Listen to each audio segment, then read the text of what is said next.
Hello everybody, welcome back to another Mystic Islands video. Thank you guys so much for watching.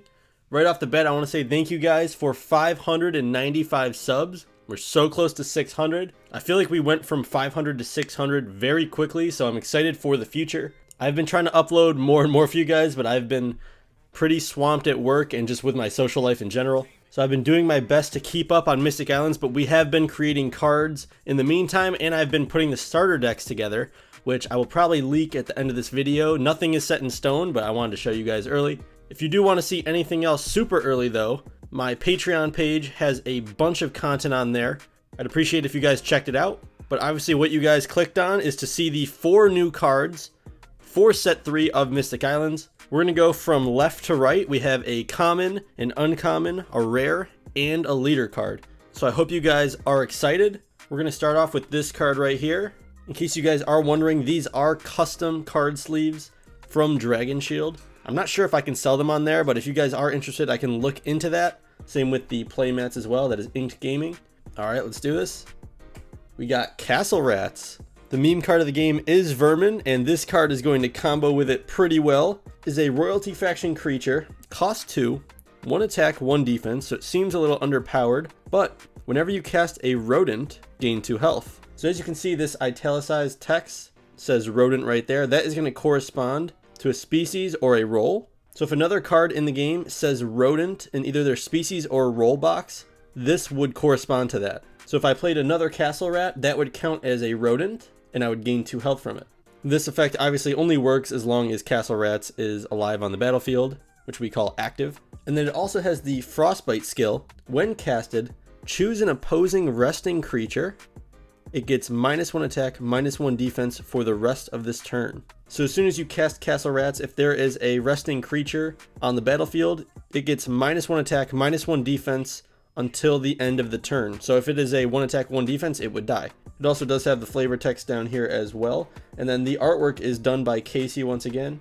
And this crappy printout version does not do it justice, so obviously you guys can see the digital version. So this is going to build up the rodent archetype a little bit, which I'm pretty excited for. And I'm definitely going to make a fun themed deck around that in the future. Hopefully you guys do enjoy that card right there. We're going to move on to the next one. This one is another animal card, but it is not for royalty. It is for the pirate faction. So this is Cairo Shark, pirate faction creature, cost 3, 4 attack, 1 defense. So as you can see, very top heavy. And then this card also has the Frostbite 1 on it. So when casted, choose an opposing resting creature. It gets -1 attack, -1 defense until the end of the turn. Same thing as Castle Rats. This creature is a lot more aggressive as well. And I feel like it is a good addition to the pirate faction, as they don't have a lot of firepower. They just have very quick numbers. And the artwork is fantastic, as you can see. So very excited about this one to throw into a lot of pirate decks. Although you do have to be careful with him because he only has 1 defense. All right, we're going to move on to the rare in this video. And if you guys do hear a dog in the background, it's because my neighbor leaves him outside all day. So I'm sorry about that. But this is Commander Rattlebones, skeleton faction creature, cost 3, 1 attack, 5 defense. And he is a skeleton commander. While active once per turn, you may banish a creature from your graveyard to gain 3 health. And then in addition to that, he also has Frostbite 1. When casted, choose an opposing resting creature. It gets -1 attack, -1 defense until end of turn. It just says 2 attack, 2 defense right now. I just realized that's actually a typo. Sorry about that. But it should be Frostbite 1, the same as Castle Rats and Cairo Shark. So this card is going to be very useful. As you can see, very defensive. This is because you want to keep him alive for as long as possible. As you are killing your skeleton faction cards and building your graveyard, you can then banish the cards you don't want from your graveyard. This applies to all creatures, not just skeleton faction. You may banish that creature and gain 3 health. So he can banish a bunch of creatures from your graveyard over time to gain 3 health every time you do it. This is going to be a super good card. I'm excited to see how it does in playtesting. Obviously, all these cards are subject to change, but I'm pretty happy with the design so far. This art is done by Francisco K once again. Amazing artwork right there, as you can see on the digital version as well. Very happy how it came out. And moving on to the leader card for the video, we have the dwarf leader, Merck The Wise. This is a dwarf faction leader, obviously. Costs 5 chaos crystals or 11 health. He has 11 defense on him, so he's a pretty stocky one. His skills include the rest skill to add 1 chaos crystal to your stash. This leader loses 3 defense. That will take his health down pretty quickly, so you don't want to use it too much, but if you ever just need an extra crystal on your turn, you can rest him to do that. You can pay 1 crystal to banish a card from your hand, deal 1 damage to target creature. This is obviously something you have to think about doing because you don't want to lose cards in your hand, but to deal 1 damage to target creature, sometimes that'll be the difference from you overcoming your opponent's creature or getting rid of their pesky creature. And then you could pay 2 crystals as well. Look at the top 5 cards of your deck, put them back in any order.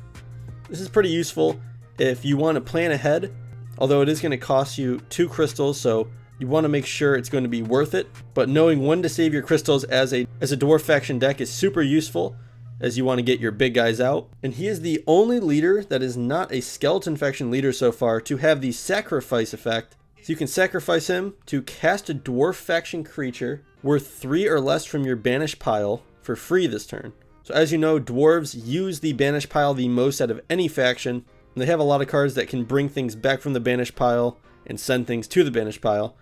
So in this case, if you have a dude that dies, gets put in the banish pile, whatever the case, if that creature is worth 3 or less, you can cast it for free when you sacrifice Merck the Wise. Also, there's a little Easter egg in his artwork, which I'm super happy about. Right there on his shoulder, you can see that is actually the dwarf symbol, and I thought that was really cool. So let me know what you guys think about these 4 new cards. I really appreciate you guys watching the videos and subscribing. Obviously, I do have the Patreon in the description, and we are still selling set 1 and set 2 cards on the Game Crafter, although I'm probably going to be getting rid of them soon, as there's a lot of cards that I have to redo. But we are still selling our foil packs for set 3, limited time. I know I keep saying that, but they are probably going away in the next month or so. So go pick those up, link in the description on thegamecrafter.com. And if not, please just like and comment the video. I really do appreciate it. And I'm going to see you guys in the next one. Peace.